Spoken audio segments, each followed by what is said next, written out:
Hi y'all. So when we last talked, we talked about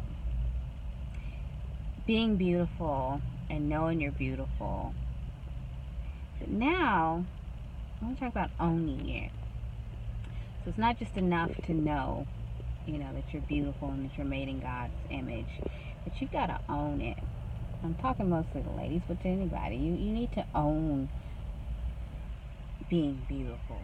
It's no matter who's around or what atmosphere you're in, or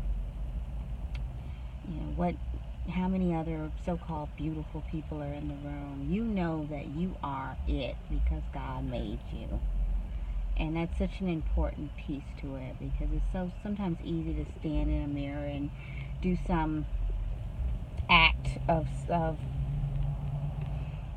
some kind of trite act, stand in the mirror and say, I'm beautiful, God loves me. But it's another to believe it. And when it becomes word to you, it leaves just being something that's said out of the mouth, but it becomes a part of you. And I think when it becomes a part of you is when you begin to see the most change in your life.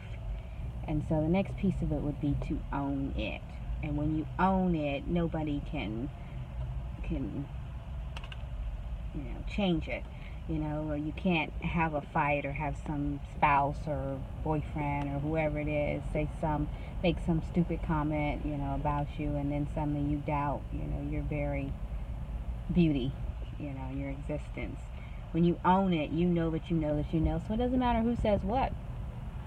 And ladies in relationships, when you own it, those offhanded comments that your man might make are not such a big deal anymore, because sometimes ladies, we know guys can be kind of silly, and sometimes they make comments and maybe they ought not be making, and sometimes we can get a little attitude because we take it too seriously.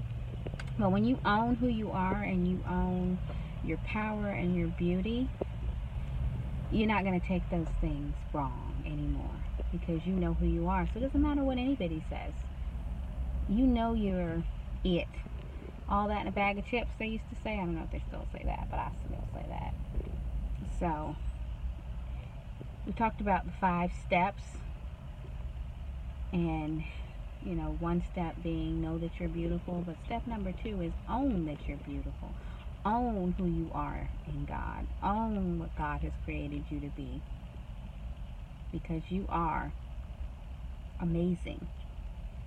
And in owning that, you can then take possession of so much more. You can then become so much more, because it doesn't matter what anybody says to you, what any naysayer may say. I know what I know, what I know, what I know, and there's nothing that you can say that's going to change that. So, step number 1, be beautiful. Step number 2, own your beauty. Own who you are. And don't let it take 42 years or 52 years or however old you are. If you're blessed enough to still be in your 20s listening and hearing this, I implore you, hear me.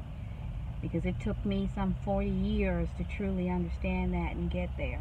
And there are many others who say, at 40 something just kind of snaps, or at 50 something just kind of snaps, and it's like, I know who I am. But if you have the opportunity to learn that earlier, do it.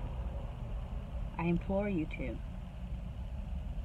Because your life, the sky will be the limit when you understand that, and when you believe that, and when you know that. So, but for those of us that didn't quite get it to 40 or 50 or 60 or 70 for that matter, as long as you're still living, you still have time to make that count in your life. So whether you have another 30, 40 years or 30 years or 10 years or another 5 years, as long as you still have time, you still have breath in your body, you still have time to make that count and to make it mean something. So, step number 1, you are beautiful.